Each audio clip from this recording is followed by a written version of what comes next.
Well, I don't see criminal matters in that's been released so far.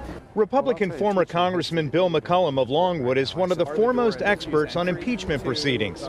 He was on the House Judiciary Committee, where the articles of impeachment against then-President Bill Clinton originated. And the president encouraged Monica to use cover stories and tell the same lies that he expected her to do in the affidavit if she was called to testify live and in person.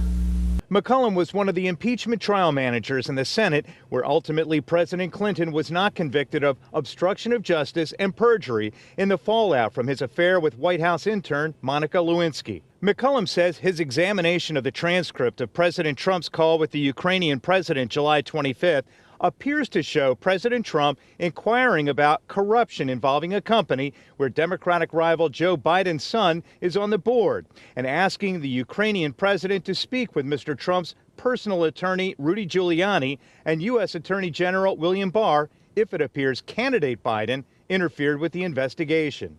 Which itself is awful. It has a sin, looks like it's improper. It may not be illegal, but it doesn't look good. And he's asking if this president, new president of Ukraine, can have his new prosecutor look into that company and look into anything he can tell the Attorney General of the United States about the whole affair.